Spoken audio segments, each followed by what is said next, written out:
আমাদেরকে ভাতার আলোচনা থেকে এগিয়ে আসতে হবে। ইমাম ভাতা, পুরোহিত ভাতা সরকারের কোনো দায়িত্বর মধ্যেই পড়ে না একটা মসজিদের ইমামকে বা একটা মন্দিরের পুরোহিতকে ভাতা দেওয়া। সেটির মধ্যে কলকাতা হাইকোর্ট একটি রায় দিয়েছেন যে এরকমভাবে বিনা পারমিশনে বা বিনা কোনো নোটিশে, প্রায়ার কোনো নোটিশ না দিয়ে, আগাম কোনো ইনফরমেশন না দিয়ে কোনো মানুষকে বাড়ি থেকে বার করা যাবে না বা কোনো বাড়ি ভাঙা যাবে না। হাইকোর্টের রায় আছে এবং সেই রায়কে মান্যতা সরকারকে দিতে হবে, কারণ সবার উপরে আইন, সবার উপরে সংবিধান, সবার উপরে কোর্ট, তার উপরে কেউ না। ঠিক আছে, কারণ বাঙালিদের আবেগে সাম্প্রদায়িকতা উস্কানি খুব বেশি দিন চলে না। সেখানে গিয়ে বাঙালিরা এই রকমের রাজনীতি বেশি দিন নেবে না যদি সাম্প্রদায়িকতার উস্কানি এখানে হয়ে থাকে। এবং এখানে আমি আরেকটা বিষয় বলবো, যদি কোনো অবৈধ নির্মাণ থেকে থাকে, যদি সেখানে কোর্টের অর্ডার থেকে থাকে ভাঙার, অবশ্যই সরকারের পুরো 100% অধিকার আছে বা 100% রাইট আছে বা 100% পাওয়ার দেওয়া আছে সরকারকে, কনস্টিটিউশনই পাওয়ার দিয়েছে সেই অবৈধ নির্মাণ ভাঙতে। কিন্তু কোর্টের অর্ডার ছাড়া রাতারাতি গিয়ে সাধারণ মানুষের রাতের ঘুম কেড়ে নিয়ে বিনা কারণে কোনো মানুষকে ঘর ছাড়া করা যাবে না। এটাও ঠিক তেমন কোর্টের রায় আছে, এটাও সাংবিধানিক একটা নিয়ম। দেখুন, ভারতবর্ষের সংবিধানে এরকম কিছু লেখা নেই, যতদূর আমার জানা আছে এরকম কিছু লেখা নেই যে বিশেষ কোনো রাজনৈতিক দলকে বুলডোজার ব্যবহার করার জন্য আলাদাভাবে বিশেষ কোনো ক্ষমতা দেওয়া হয়েছে। সেটা যে দলই হোক না কেন, সেটা বিজেপি দলই হোক না কেন বা যে কোনো দলই হোক না কেন, যখন কোনো দল ক্ষমতায় আসে, কোনো দল যখন সরকার তৈরি করে, শাসনে আসে, সেই দলকে সংবিধান মেনে কাজ করতে হবে এবং আইন মেনে কাজ করতে হবে। এবং সবথেকে বড় কথা হলো, law is the supreme power. আইন সবথেকে উপরে থাকে, আইন সবার উপরে থাকবে, সংবিধান সবার উপরে থাকবে। অতএব বুলডোজারটাকে কখনো চোখ রাঙানি দেখিয়ে একটা সরকার ব্যবহার করতে পারে না, সেটা যে রাজ্যই হোক না কেন, যে দেশই হোক না কেন। এবং সাধারণ মানুষের বিরুদ্ধে তো কখনোই ব্যবহার করা যায় না, এবং সাধারণ মানুষের বিরুদ্ধে ব্যবহার করলে তার বিরুদ্ধে সাংবিধানিক কাঠামো আছে এবং তার বিরুদ্ধে কথা বলার জায়গা সবসময় আদালত আছে। এবারে যে বিষয়টা আপনারা বলছেন যে বিজেপি সরকার পশ্চিমবঙ্গে আসার পর থেকে বুলডোজারের ব্যবহার হচ্ছে, সেটা হচ্ছে যে যেখানে অবৈধ নির্মাণ, বেআইনি নির্মাণ, আমাদের কলকাতা হাইকোর্ট থেকে সবসময় বেআইনি নির্মাণের বিরুদ্ধে কথা বলা হয়েছে। বেআইনি নির্মাণকে কখনো মান্যতা দেওয়া হয়নি এবং বেআইনি নির্মাণ কখনো থাকা উচিত না, সেটা বারংবার আদালত বলেছে, মহামান্য বিচারপতিরা বারংবার বলেছে।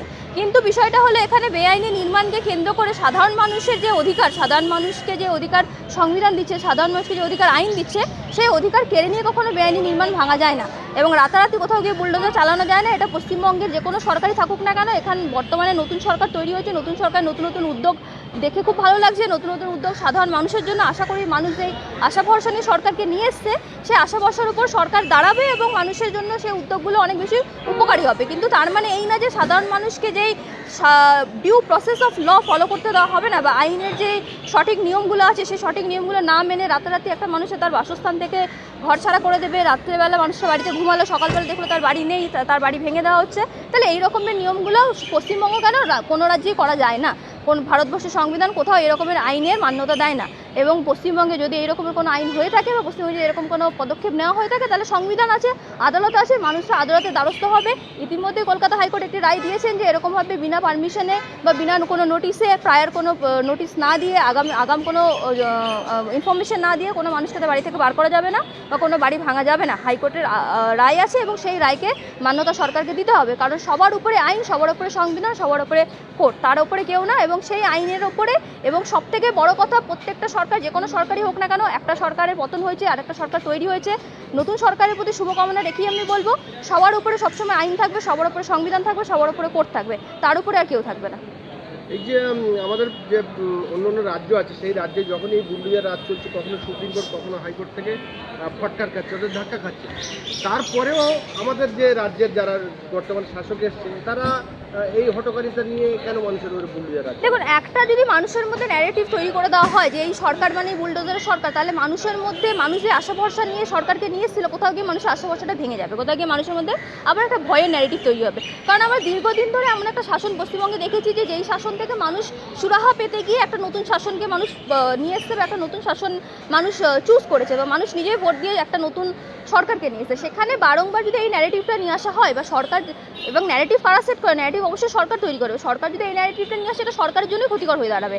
কারণ সাধারণ মানুষের অধিকার রক্ষার লড়াইয়ে সরকার নিয়োগ হয়। একটা ডেমোক্রেসি, একটা গণতন্ত্রে সরকারকে নিয়োগ করা হয়, সরকার ক্ষমতায় আসে সাধারণ মানুষের সুরক্ষার জন্য, এবং সেখানে প্রত্যেকটা মানুষকে সমান অধিকার দেওয়ার কথা। আপনি যে প্রশ্নটা করলেন যে একটা বিশেষ সম্প্রদায়ের মানুষকে বারবার টার্গেট করা হচ্ছে, যদি বারংবার সরকার বিশেষ সম্প্রদায়ের মানুষকে টার্গেট করে, তাহলে সেটা সরকারের জন্য ক্ষতিকর হবে। এবং কারণ একটা নতুন সরকার মানুষের মানুষের আশা ভরসার ওপর এসছে, মানুষ বিশ্বাস করে নিয়ে এসছে।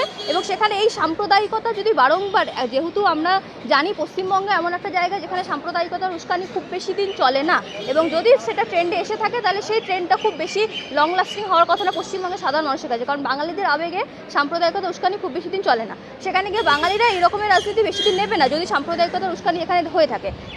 এবং এখানে আমি আরেকটা বিষয় বলবো, যদি কোনো অবৈধ নির্মাণ থেকে থাকে, যদি সেখানে কোর্টের অর্ডার থেকে থাকে ভাঙার, অবশ্যই সরকারের পুরো 100% অধিকার আছে বা 100% রাইট আছে বা 100% পাওয়ার দেওয়া আছে, সরকারকে কনস্টিটিউশনই পাওয়ার দিয়েছে সেই অবৈধ নির্মাণ ভাঙতে। কিন্তু কোর্টের অর্ডার ছাড়া রাতারাতি গিয়ে সাধারণ মানুষের রাতের ঘুম কেড়ে নিয়ে বিনা কারণে কোনো মানুষকে ঘরছাড়া করা যাবে না। এটাও ঠিক তেমন কোর্টের রায় আছে, এটাও সাংবিধানিক একটা নিয়ম। আমরা দীর্ঘদিন ধরে দেখে আসছি যে বিশেষ করে শিয়ালদা হাওড়া স্টেশনের দিকে বিভিন্ন হকাররা তারা ছোট ছোট ব্যবসা করে। তৃণমূল কংগ্রেস যখন ক্ষমতা এসেছিল তারাও এই হকার উচ্ছেদের নিয়ে উদ্যোগ নিয়েছিল। পরবর্তীকালে যারা বেশবাণিক অভিযোগ করছে যে তৃণমূল কংগ্রেসের নেতারা আবার সেই হকারদেরকে পয়সা নিয়ে আবার সেই জায়গায় বসানো হয়েছে। সেরকমই কিছু বিজেপি শাসিত রাজ্যে বিজেপি যে ক্ষমতা এসেছে তারাও করবে না তো? যেমন এমন হাওড়া বা শিয়ালদা হকারদের উচ্ছেদ করা হচ্ছে, আবার বিজেপির নেতারা হচ্ছে তারা পয়সা নিয়ে আবার সেই জায়গায় বসানো হবে, এরকম হবে না তো? দেখুন, উচ্ছেদের ঘটনা তো দেখতে পাচ্ছি বিভিন্ন সংবাদ মাধ্যমগুলোতে। সবথেকে বড় কথা, আমরা আইনজীবী হয়ে আমরা সমাজের মানুষের কখনো চাইবো না যে কোনো মানুষের পেটে লাথি পড়ুক। দীর্ঘদিন ধরে যে মানুষগুলো একটা জীবিকা নির্বাহন করে আসছে একটা মাধ্যমে, একটা উপায়, সেখান থেকে মানুষটাকে একেবারে জীবিকাহীন যাতে হয়ে যেতে হয়, মানুষরা বাড়িতে তার পরিবার আছে, তার বাচ্চা আছে, তার পরিবারের মানুষের যাতে খাবার যা না জুটুক, সেই রকম কোনো ব্যবস্থা আমি চাইবো না সরকার করুক। আমি মনে করি যেখানে যেখানে অবৈধভাবে হকার গজিয়ে উঠেছিল সেই জায়গাগুলো প্রপার, যেখানে যেভাবে প্রপার ডেমোলিশন দরকার, প্রপার নিয়ম মেনে, আইন মেনে, কোর্টের নিয়ম মেনে তাদেরকে সরানো দরকার, সেভাবে সরানো দরকার। এবং তাদের জন্য একটা অল্টারনেটিভ ব্যবস্থা করা দরকার সরকারের, কারণ সরকারেরই দায়িত্ব। এই হকারগুলো এরাও সাধারণ মানুষ, এদের দায়িত্ব সরকারকে নেওয়া উচিত। এবং এই মানুষগুলো যাতে রাস্তায় না এসে যাক, এই মানুষগুলো যাতে তাদের প্রাপ্য অধিকারটুকু পাক, প্রাপ্য মজুরিটুকু পাক, প্রাপ্য তাদের দৈনন্দিন জীবনে যে জীবিকা নির্বাহের যে অধিকার আছে সেটা তারা পাক। অল্টারনেটিভ ওয়ে সরকারকে করতে হবে। সরকার যদি এদের দোকানগুলো ভেঙে দেয়, সরকার যদি এদেরকে সেই জায়গা থেকে সরিয়ে দেয় যেখানে এরা বহু বছর ধরে আছে, তাহলে এদের বাড়ির মানুষগুলো মারা যাবে। আমরা কখনোই চাইবো না সেই জায়গাটা আসুক। আমরা চাইবো যে সরকার যদি এদেরকে সরায়, তাহলে সরকার এদের জন্য একটা অল্টারনেটিভ ব্যবস্থা করে এদেরকে সরাবে। নতুন সরকার পুরোহিত ভাতা এবং ইমাম ভাতা বন্ধ করেছে, যেতে আপনি কতটা খুশি না অখুশি? আমি মনে করি ধর্মনিরপেক্ষ দেশে খুব একটা থাকা দরকার ছিল না। পুরোহিত ভাতা, ইমাম ভাতা, সরকারের কাজ শুধুমাত্র সাধারণ মানুষের উন্নয়ন করা। সাধারণ মানুষ সেটা সে যে কোনো রকমের ধর্মের দিক থেকে হোক না কেন, আমি মনে করছি এই ধর্মনিরপেক্ষতা সরকার আগামী দিনগুলোতে বজায় রাখবে। এরকমভাবে আমরা দেখতে পাবো যে সব ধর্মের প্রতি সরকার সহানুভূতিশীল, সব ধর্মের প্রতি সরকার একই রকমভাবে পদক্ষেপ নিচ্ছে, সেটা যে ধর্মেই হোক না কেন। এরকম কোনো ধর্মকে আলাদাভাবে প্রোটেক্ট করার মতো দায়িত্ব সরকারের নেই, সংবিধান দেয় না, এবং সরকার সেই দায়িত্ব নেওয়ার খুব একটা দরকার পড়ে না। সাধারণ মানুষের দায়িত্ব নিক, সাধারণ মানুষের উন্নয়ন করুক, পশ্চিমবঙ্গের উন্নয়ন করুক, বাঙালিদের উন্নয়ন করুক, এটাই কাম্য থাকবে নতুন সরকারের কাছে। ইমাম ভাতা এবং পুরোহিত ভাতা উঠে গেছে, যেমন আপনি খুশি, আমরাও মনে করছি ঠিক হয়েছে। কিন্তু আরেকদিকে দেখতে পাচ্ছি যে কন্যাশ্রীকে বাড়িয়ে দিয়ে 3000 টাকা, লক্ষ্মীর ভাণ্ডারকে বাড়িয়ে দিয়ে নাম পাল্টে আবার ওটাকে 3000 টাকা করে দেওয়া হচ্ছে। এই সামনে মাসের 1 তারিখ থেকে দেওয়া হবে। দেখুন, এই সরকারই কোথাও একটা গিয়ে মানুষকে বলেছিল ভাতা চাই না চাকরি চাই, এবং এই সরকারই আবার ভাতার সংখ্যা বাড়িয়ে দিচ্ছে, ভাতার পরিমাণটা বাড়িয়ে দিচ্ছে। তো দেখুন, ভাতা নিয়ে আমাদের কোনো অসুবিধা নেই। ভাতা মানুষের পাওয়া দরকার, মানুষের প্রাপ্য। একটা আমরা সমাজতন্ত্রে বিশ্বাস করি। আমরা মনে করি সমাজে পিছিয়ে পড়া শ্রেণী, যারা পিছিয়ে পড়া সম্প্রদায়, তাদেরকে এগিয়ে নিয়ে আসার দায়িত্ব সরকারের। সরকার যে কোনোভাবে হোক তাদেরকে এগিয়ে নিয়ে আসতে হবে সরকারকে, এবং সেটা ভাতা দিয়ে হোক বা যে কোনোভাবে হোক। এবং বিষয়টা হলো, ভাতা নিয়ে আমাদের কোনো অভিযোগ নেই। যদি সরকার করতে চায়, সরকার যদি মেনটেন করতে পারে, সরকারের ডিসিশন, পুরোপুরি সরকারি পরিকাঠামো আছে, ঠিকভাবে মেনটেন করে অবশ্যই করতে পারে। কিন্তু যেই দাবি দাওয়াগুলো আসল মানুষ যেই দাবি দেওয়ার জন্য সরকারকে নিয়েছে, সেই দাবি দেওয়াগুলোর উপরে আমাদের দৃষ্টিপাত করা দরকার। কারণ ভাতা নিয়ে আমরা অনেক দেখেছি, আমরা পশ্চিমবঙ্গের মানুষ সেই অনেকদিন আগে থেকে লক্ষ্মীর ভাণ্ডার পেয়ে আসছে, সেটা ডবল হয়েছে। আশা করছি মহিলারা উপকৃত হবে।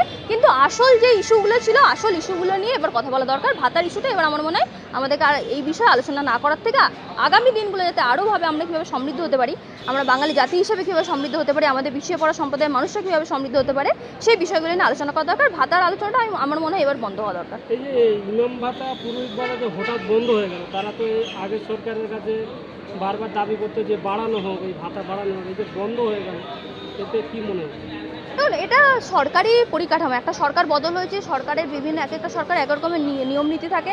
আগের সরকারের নীতির সাথে এই সরকারের নীতি অবশ্যই মিলবে না, এটা খুব স্বাভাবিক বিষয়।